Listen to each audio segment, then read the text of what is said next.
Thanks again for showing up, being here. We're going to spend a little bit of time chatting. If you're here, thanks for showing up. Like the stream. I hope everything is going all right with you. Let us know how you're doing in the chat. Now, we are going to be talking about some really unfortunate stuff today. The reason why I'm talking about this is not to fearmonger and to kind of like continue to stoke the flames of concern or to kind of make people feel more worried. The point of me having these conversations is just for awareness purposes, so that we know what a little bit of what's so we are aware of what's going on, so that you know trans people can be smart and can plan effectively. If you are feeling emotional intensity about this stuff, that's okay. It's not wrong to feel emotional intensity about this. Um, and do that, right? And because the presidency is just this big thing, like it's going to be happening a lot. You're going to have to figure out how to navigate your emotions and set times for yourself to almost like scheduling worry or something like that. That is something that might be a good idea, might help protect your mental health generally.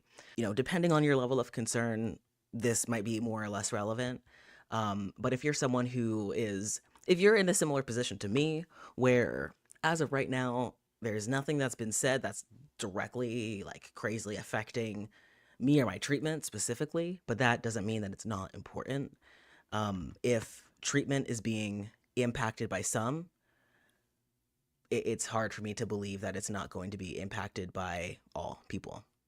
So let's spend a little bit of time processing through some of this stuff. And we're going to be processing, I already said that, yeah. We're going to be spending some time processing through everything and making sure that we get everything just out. I need to get some of these feelings out. You know what I mean? Can't be holding this stuff in anymore. I'm not going to read the entire order like I did last time. And that's because I want to keep this narrow. Like, I don't want to spend too much time on this. And and I'm under a time constraint. And I want to talk about some other things too, like hear from some other people, like other voices, not just this executive order. So, by the authority vested in me as orange person, I'm gonna be a shithead. That is what this says. But this is the legal version, the legalese version of what I just said. That's the legalese version of it. Anyway, a lot of the language in this is really disgusting.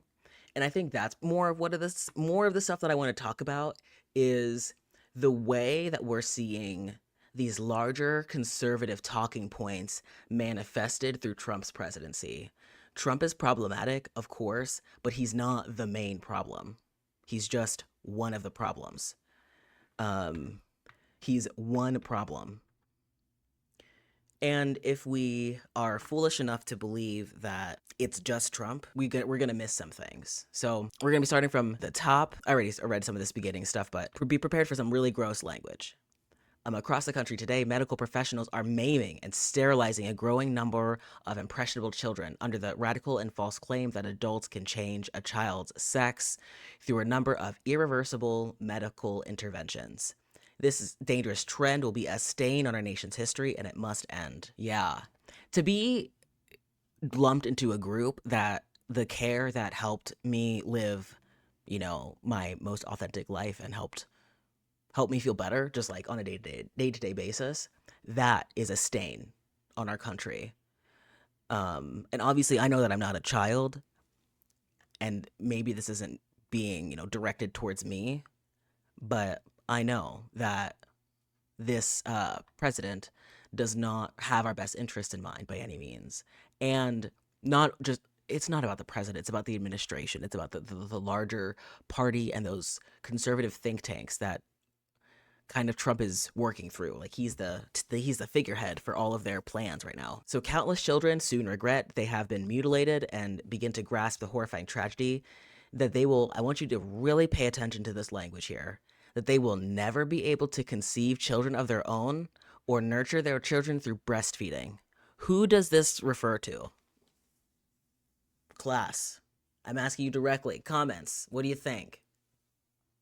Who does this refer to? When we're talking about the two sexes that apparently only exist based off of the presidency, what sex is this relevant to? Females. Men can't conceive a child. Like, they can provide, like, or males cannot conceive a child. That doesn't work that way. Um, and if we're kind of considering conception the moment of like the sperm and egg meeting together, like, you know, that doesn't happen for males. So I really want everybody to see that this is an incredibly clever way of weaseling in this type of patriarchal control over women's bodies, even in the kind of the even in the framework that these are not women, they're just people who happen to be born as female but don't understand themselves to be women. But this administration is kind of forcing and pushing these people into this category where they do not belong. They absolutely do not belong. Moreover, these vulnerable adults, these vulnerable youth's medical bills may rise throughout their lifetimes and are off as they are often trapped with lifelong medical complications, a losing a losing war with their own bodies, and tragically sterilization. Yeah, this honestly is giving like cis person who doesn't understand the trans experience at all and feels like just because you are transgender, like you immediately anything that you do to your body is like tragic. And these types of words like the mutilation, those types of words I feel like are incredibly intentional to kind of put this type of picture. I've been talking about the fact that conservatives are really good at appealing to this feeling of disgust that we have. And I think that they want trans people to believe this stuff about themselves. I've heard it. I've heard from like some people in the community who kind of almost talk about themselves in this way, which is really bizarre. So I can definitely tell that this language impacts people on a deep level, and that really should be considered. Accordingly, it is the policy of the United States that it will not fraud, sponsor, promote, or assist or support the so-called transition of a child from one sex to the other, and will rigorously enforce all the laws that prohibit or limit these destructive and life-altering procedures. Okay, so the first crazy thing that's happening here is changing the age of a child to someone who is 18, not 17. So an 18-year-old from this in this order, like it just is so sneaky. This order literally changes the definition, of what an adult is. I think that I've heard that there are some states that have their adult, they have a similar age of kind of, you become an adult when you're 19, but it has not been federal. Um, so the term pediatric is the care of anyone who's 18 and no under, which is very different. Do you guys understand how many trans people do you understand how many trans people have been waiting for years for their transition, and they finally can get access to it, and they're 18 years old, and it's just gone. All their hope dashed. That would be devastating. Really devastating. Heartbreaking. Alrighty. So the chemical and surgical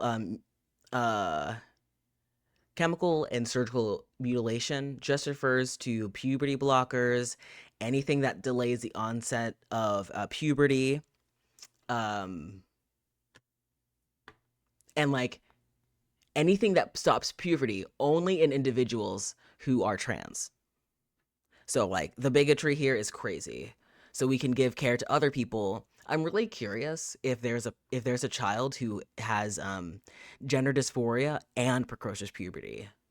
That would be a really interesting case if they have like written down information that this child like has expressed, that they're transgender, and they require puberty blockers for like a medical. I really wonder how many people's healthcare is just going to be fucked with for whatever reason. A lot of trans people are being are being encouraged to change kind of like some legal documents and stuff, like changing whether or not you are like how things are being processed through insurance, like the claim numbers and stuff like that. That could really affect stuff. Um, yeah, yeah, it's confusing and challenging. So yeah, about looking at this guy right here. Um, and then so it doesn't only do this, but it also goes to the use of any type of sex hormones, because there have been like 17-year-olds who are really close to being 18 and they might start testosterone or estrogen. They don't have an opportunity to do that anymore, even though we understand that it is in like a younger person's best interest to begin transition, especially if they are someone who really wants to pass as their actual gender. um yeah, so all of this stuff is considered to be gender affirming care, altering, removing sex organs, or anything like that.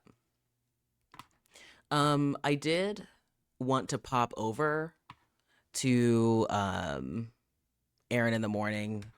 She's like a trans journalist who talks a lot about this stuff generally, and she did a line by line analysis of this entire order, and just wanted to go through a couple of things that she mentioned.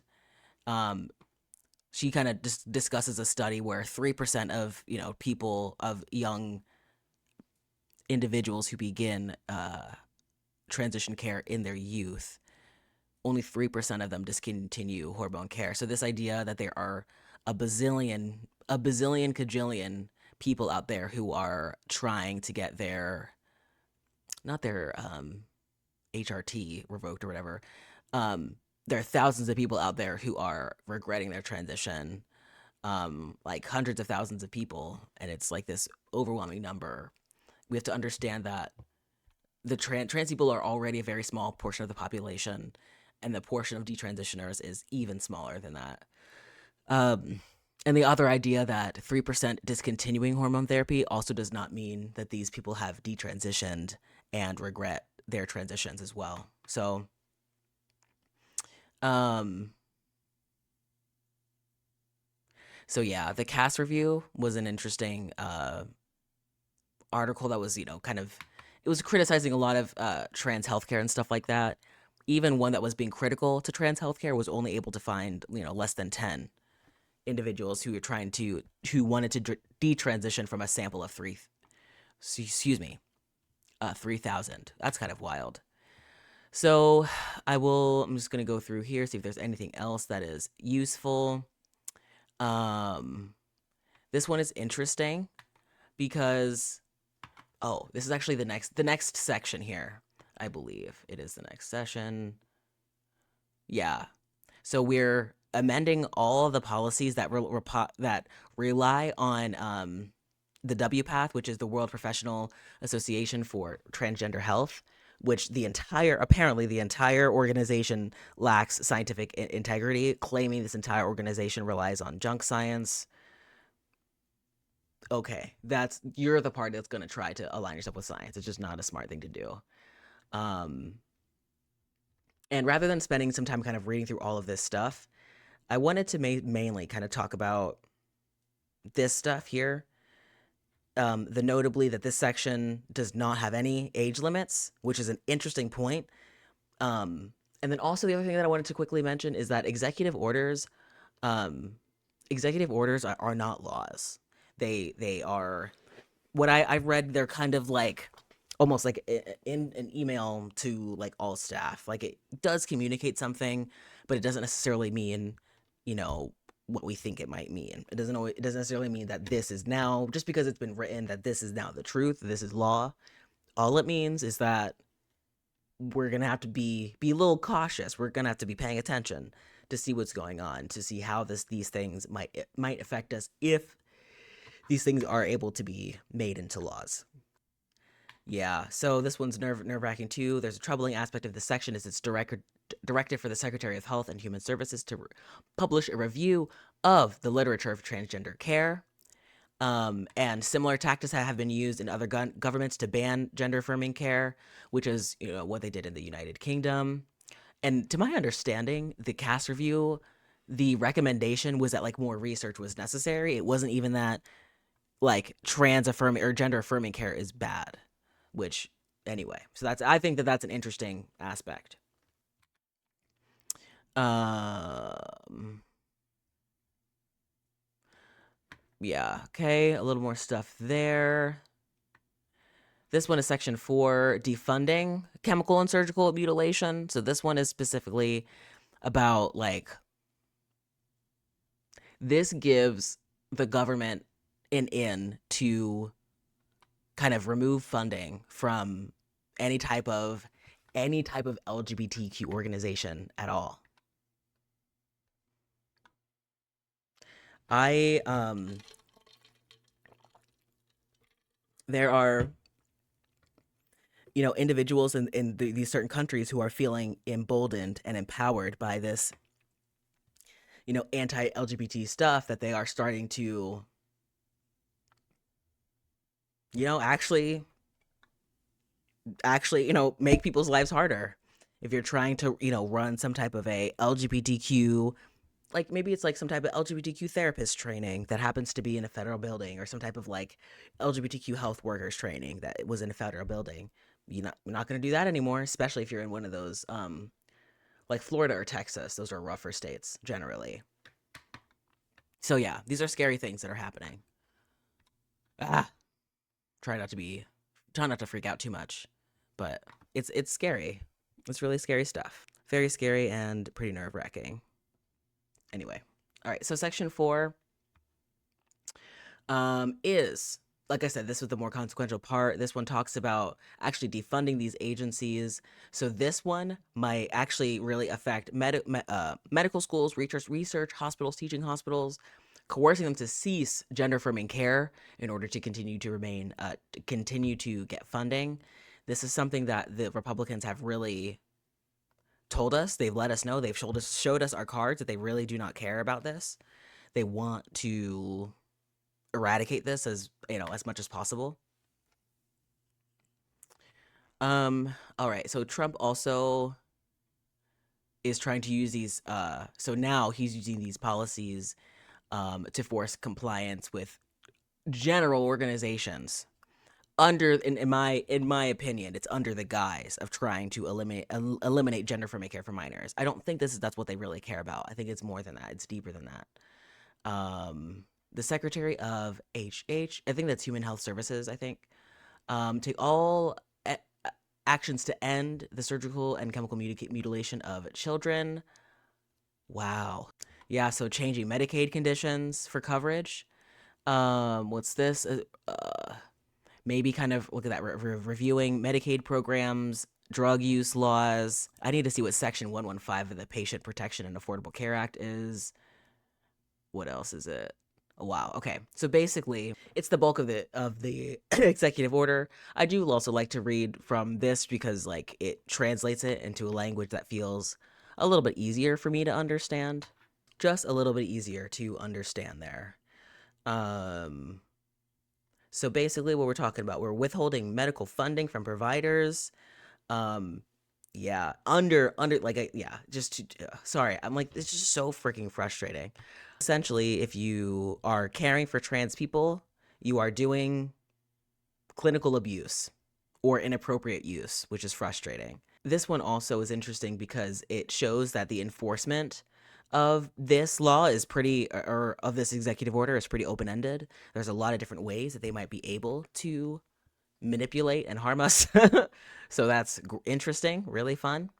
Um, Yeah, it's gonna allows the Human Health Services to kind of figure out how they're going to remove this healthcare from a lot of other people.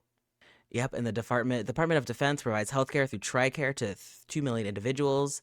And so through TRICARE, we are going to exclude chemical and surgical um, gender affirming care. I'm not going to call it mutilation because I'm not going to do that.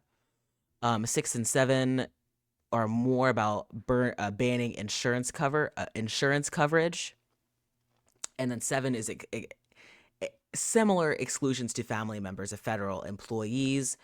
Oh my God, yeah, which is barring coverage for trans youth under federal health plans. So obviously, the scary thing here is how close is this to affecting us as adults? That's obviously where I get a little more concerned. Multiple courts have already ruled that such exclusions are unconstitutional, which is great.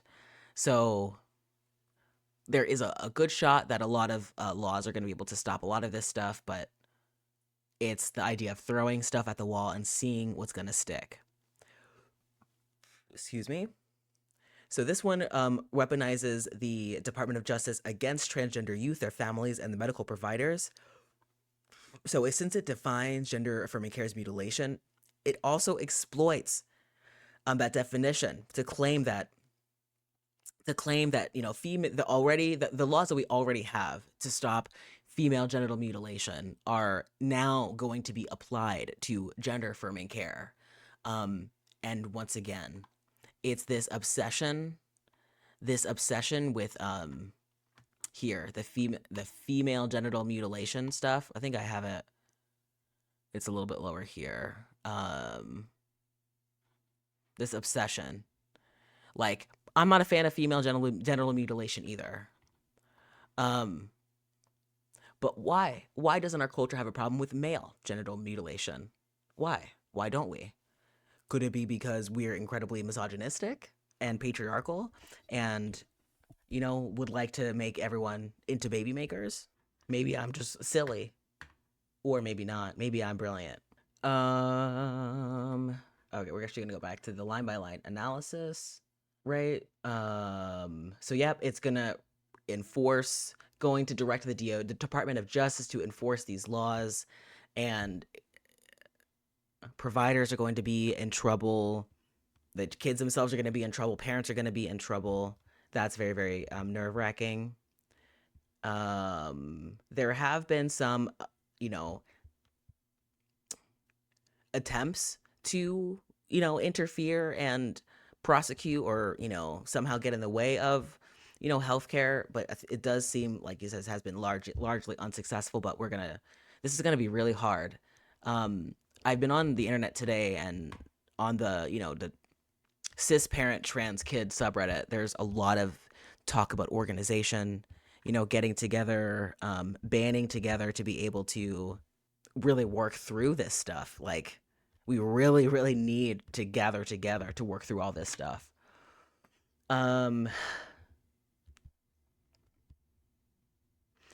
So yeah, this one is a bummer that is targeting at transgender youth in sanctuary states. Um, wow. Yeah. Stripping custody.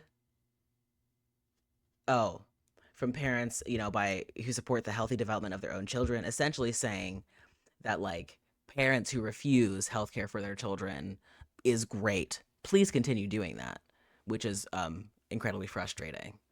Uh, I know that separating families is incredibly traumatic generally. So that should be, I think, taken with a grain of salt. But this idea that harming these parents further, um, harming other parents, I don't know if that's the solution either. This final section says that there's 60 days for this stuff to kind of get rolling. Like I said, similar things have been done over in Texas, and it's been affecting people's lives in Texas significantly. It's really alarming how obviously illegal this stuff is and how much they don't care. You know what I mean? So Aaron makes a good point that it just says that this will not be a test of just the legal system, but of the resolve of the medical community, state governments, and ordinary citizens to protect transgender youth in an era of escalating attacks. In the kind of continuing hearing the voices of other people, Mother Jones has a little bit of an article talking a little bit about, the crazy stuff that's going on here, defining children as, 18 and under rather than 17 and under. So yeah, medically detransitioning trans federal prisoners, getting trans people out of the military. The government is not recognizing trans people's existence. All these things have already been happening. Um, but yeah, let me see even further. Like I said, down here, they're mentioning the female genital mutilation stuff again. There were some like parents interviews towards the bottom, I think, that I really wanted to. Okay. I'm gonna read some of this stuff. It just said this is some alternate reality that they're trying to impose on the world that's counter to the lived experience of not only transgender people, but those who love and care about us, or those who know and love us. Uh, it's just dystopian how they're distorting these issues to fit their narrative. Speaking to transgender youth, don't fall into despair and think that you are not seen or heard and that you are not valuable. You are, and you are living your authentic self, and you are living your life with integrity, which is more than these politicians can say, who are knowingly spreading these falsehoods and propagating false narratives, which I think is probably some of the more gross stuff that's going on here for sure. And I'll reiterate, like I said, that this is definitely, a lot of this stuff is incredibly illegal. Um, and I'm annoyed that I can't find the quote from there was a quote from a parent that I found, and of course I can't find it again, but you know, that happens. Incredibly grateful to have like a community of other people, like individuals to kind of talk about this stuff with. And I really appreciate you being here and, you know, staying informed. Also, remember to do your best to you know, stay positive generally. Not necessarily positive, but just to kind of like stay sharp. I think that might be a little bit better, like sober minded. Um, Positive is might be kind of stupid, honestly, right now. It's not really about positivity. It's more about being smart about things. Um, so I'm gonna also I read a comment earlier today. It's on my phone. I'm just gonna read it because I think that it's really helpful. So it's okay to be alarmed, but a few quick notes to keep in mind. The media has uh the media will get a lot wrong about this. They have done a genuinely terrible job of explaining Trump's executive orders at every step. An executive order doesn't change law, it doesn't even change regulations. It's essentially an email from the president to federal employees. It sometimes instructs them to change policies, but they haven't done that yet. This is just the notice telling them to. This one is full of illegal things. The president doesn't have the power to declare 18-year-olds children. He doesn't have the power to rewrite the ICD or the DSM. This order says to do these things, but these are not even government products. He might as well be ordering the sun to turn blue. Some parts of this will likely become new regulations like healthcare plans for federal employees not covering gender affirming care, but much of this will never happen. He likes making everyone run around and scream. That's the whole reason for a long series of executive orders. Many have already been stayed by the courts. It's to create a freak out. Take care of yourself and don't give him the panic he wants. We will still win much of this fight, and much of this will be struck down. So, like I said, stay focused, stay sober minded. That's the only way that we survive. And we gather together in community. Please join my Discord server. Um, I hope to be just doing more things, to more chatting, more talking, more connecting. That is a good place to start. And from there, we will keep gathering together, being in community, and figuring out how we need to move next.